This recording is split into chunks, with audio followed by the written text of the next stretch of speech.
Morning. Hello guys! It's our favorite time of the day, 3:45. Yes. A little later than last time. Oh no, about the same time actually. Yeah. Today we're heading to Borobudur and Prambanan. And our driver is already here, so see you from there. Let's get on our way.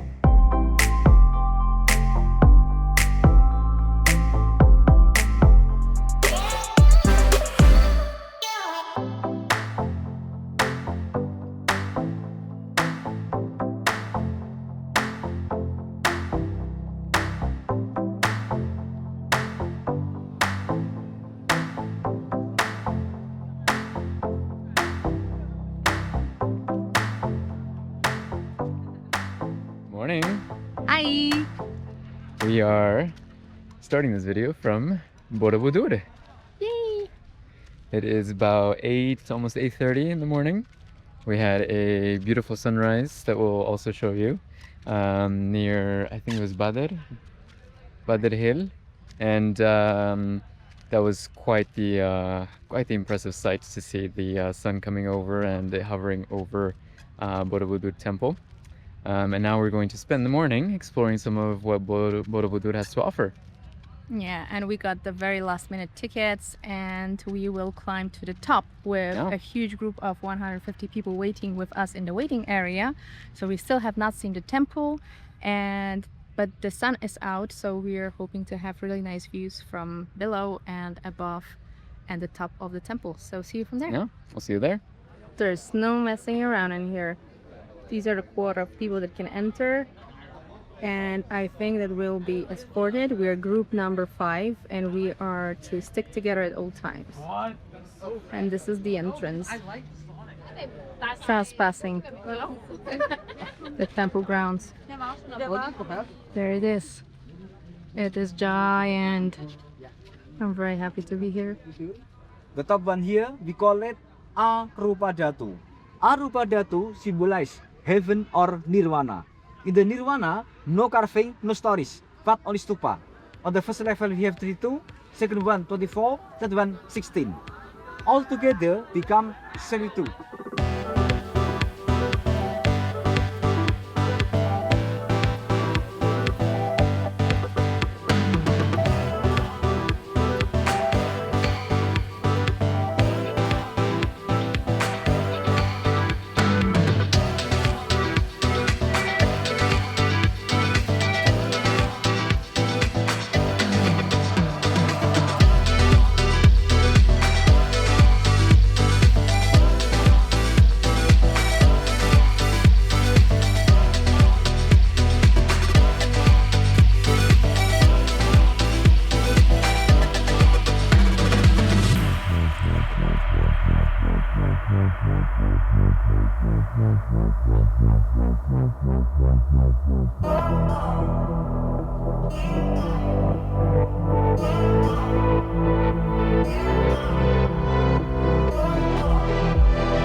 technology of it, but I made a lot of effort to take footage without people for you. But it was busy as hell, but they organized it really, really well. We are exiting the Borobudur Temple from the side set of stairs, gate, and we just wanted to share our impressions with you. 5 out of 5 for me. Super impressive temple. I really like the layout. You have how many levels? 9? Nine, because 9 is nearly perfect. Nearly perfect. 10 is perfect, but perfect is for afterlife. That's right. And there was a lot to see. We didn't get to. We saw some of the panels, but you can spend really all day there, taking a look at the stories on the different designs and on the panels. A lot of Buddhas that you can check out.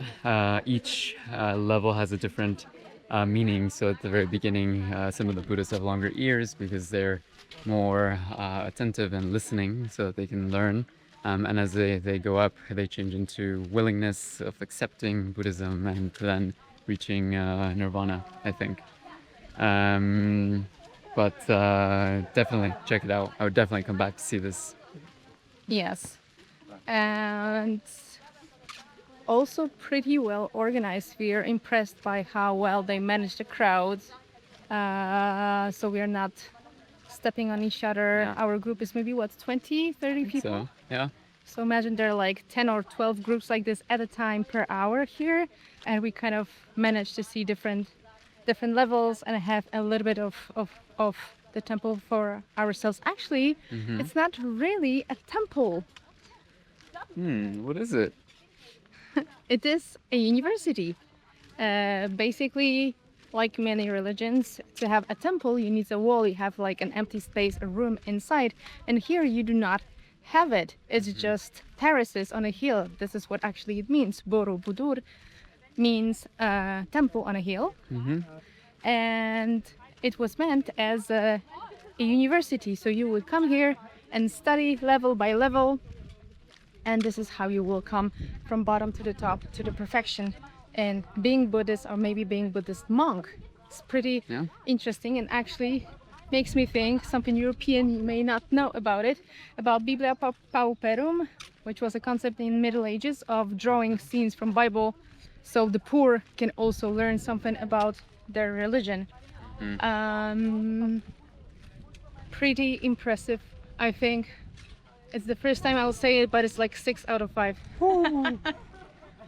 It's a high number. It's a high number.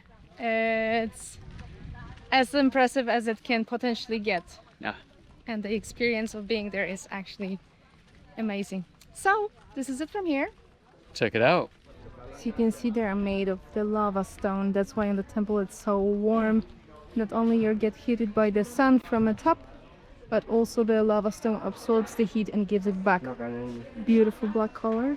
We're not mistaken, these are the other pieces of the Borobudur Temple and other little temples in here. This complex is actually pretty big, but mostly Borobudur Temple was preserved. Also because of apparently floods and moving ground and the stone being not too solid. Another tourist trap at the end of the second temple. This is also going to be a maze. You know how to exit. 150. If we don't come back, you know what happens. Okay, magnet. Bali no sila. Buy one magnet. And this is the new part of the maze, where more tourist traps will gather soon. But we can see the green color, the color of hope, with the arrow of hope pointing left to the exit. More mazes. Oh no, more mazes ahead. Oh no. Oh no. Continues. There's no exit. And the maze continues. And there's absolutely no sign of exit. We made it out of the maze. No longer in the maze. But there is maze in the parking area too, but it's not as locked. Alright guys, we're back. This time with a few practical tips about Borobudur. First of all, try to get this through a tour. We got one through our hotel. and I think it was a really great decision. I think the price was lower than what we found on other sites. So if you're booking a place in By half. Jogja, if you're booking a place in Jogja, ask them if they have tour providers and try to get an idea of like what they offer in the tour, and make sure they include a ticket to the top of the temple, right? That's like a must-see. So check out the package, ask your hotel wherever you're staying, and I think you're in for a really good time if you get it through them, because they organize the driver, they organize the tickets to go to a hill to see the sunrise above Borobudur, they organize the Borobudur ticket to the top of the temple, and also a trip to Prambanan. And then you get driven back later in the afternoon back to your place. And the second thing is, once you arrive here, you will be given a little coupon. One size is a bottle of water. It's pretty small, nothing exciting, but like it's nice. It's a nice gesture, even though it's additional plastic. We have our own refill bottles. Mm-hmm. And the second thing is they will give you sandals, and it turns out that you can take the sandals home. Yeah. They're not the most fashionable, but Use them around your house. they're pretty comfy. Yeah. Willie didn't like his, but I actually liked mine, so Kind of I'm bothered me. gonna keep them. Well, we can keep them right now, and we will use them also in the other temple. So this is the second thing. You enter per group of 150 people.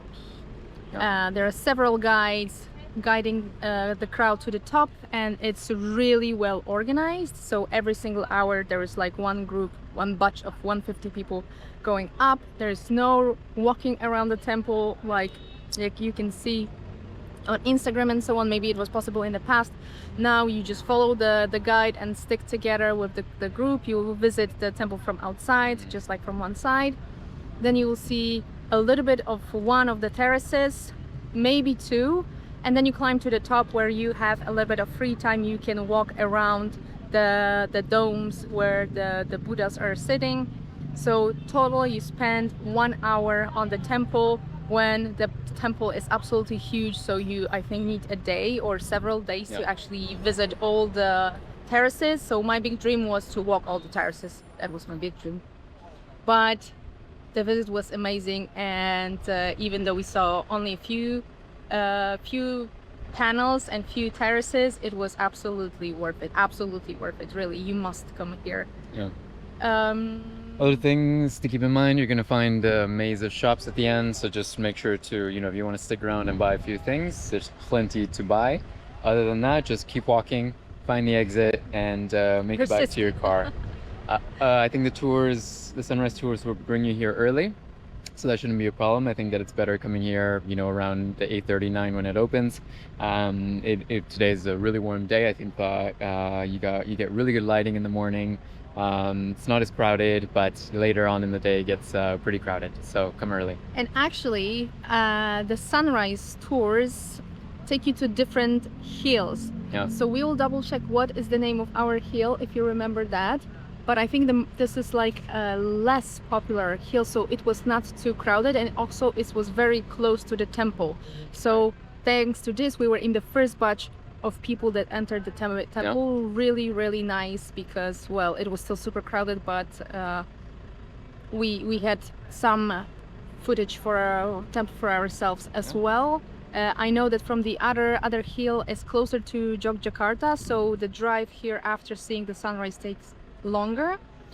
And also the temple is smaller. Already on the hill that we were like on, the temple is like a tiny thing somewhere in the middle of the valley of hills. But from Jogja, the temple is even smaller, so just mind that. Yeah, and we'll put the rest in the comments, so make sure to see that for more detail, and make sure to subscribe. Bye for now.